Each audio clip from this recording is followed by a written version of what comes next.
Жигиттер, менин телефонумду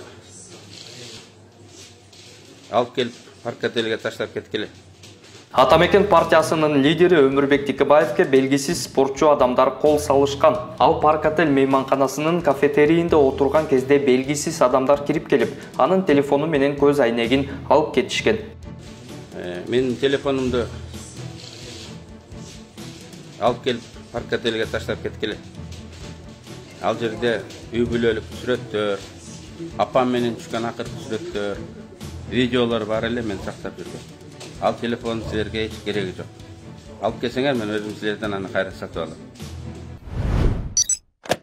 Бүгүн 1 декабрда БШКда Борбордук шайлоо комиссиясы Жарандык көзөмөл комитети менен бирге шайлоонун жыйынтыктарынын жүрүшү, шайлоо учурунда сайтта кетирилген маалыматтардагы катачылыктардын себебин түшүндүрүү боюнча жолугушуу өттү. Иш-чарага саясий партиялардын өкүлдөрү, талапкерлер, коомчулук өкүлдөрү жана ошондой эле жалпыга малымдоо каражаттары катышты. БШКнын төрайымы Нуржан Шайылдабекова добуштарды тастыктоочу, текшерип көрүүчү инструменттер бар экенин айтып, жана аларды бирге талкуулап, сунуштар болсо чогуу иштеп чыгууга даяр экенин билдирди. Ал 28 ноябрда шайлоо учурунда болгон кемчиликтердин себебин түшүндүрдү.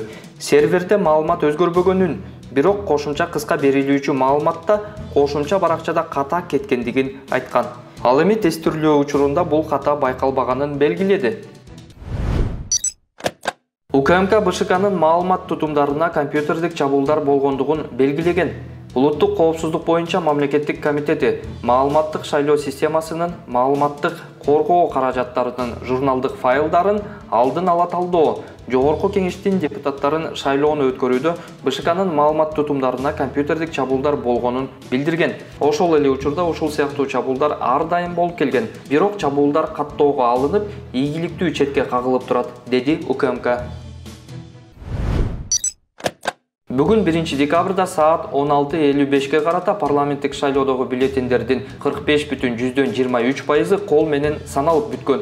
Борбордук шайлоо комиссиясынын маалыматтык системасы көрсөткөндөй, аймактык шайлоо комиссияларынын саны 2494 болсо, аларга жалпысынан 1128 протокол келип түшкөн. Ал эми шайлоочулардын жалпы саны 3,703,420 адам болсо, шайлагандардын саны 500,084 же болбосо 13,50% гана болгон. Кол менен эсептөөдө Ата журт Кыргызстан, Ынтымак, Ишеним, Ыйман Нуру, Альянс, Бүтүн Кыргызстан, Эл үмүтү партиялары алдыда бара жатат. Калгандары 5%дык чекке азырынча жете элек.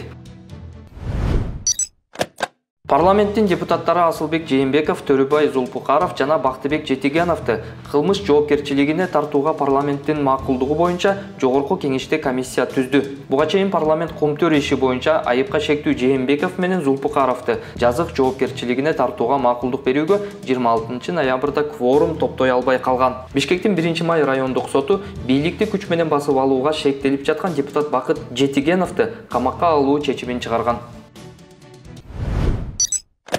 Кыргызстанда аялдарга карата зомбулукту токтот аттуу маалыматтык кампаниясынын 16 күндүгү өтүп жатат. Акция 10 декабрда эл аралык адам укугу күнүнө карата жыйынтыкталат. Эмгек социалдык камсыздоо жана миграция министри Кудайберген Базарбаевдин айтуусунда кампаниянын максаты үй бүлөлүк, гендерлик, ошондой эле кандай гана зомбулук болбосун каршы туруу болуп саналат. Антиспид ассоциациясынын аткаруучу директору Чынара Бакирова учурда ВИЧ жана СПИД ооруларын алдын алуу боюнча атайын иштер жүргүзүлүп, бул ооруга кабылган адамдарга ар тараптуу жардам көрсөтүлүп жаткандыгын айткан. Ошондой эле ВИЧ менен жабыркагандардын жакындарына түшүндүрүү иштери жүргүзүлүүдө. Чынара Бакирова белгилегендей 1990 жылдан бери ВИЧ менен жабыркаган адамдар эл аралык уюмдардын колдоосу менен акысыз дары-дармектерди алышат. 2019 жылдан тарта ассоциация мамлекет кепилдеген юридикалык жардамды өнүктүрүү боюнча координациялык кеңешме менен иштешип келет.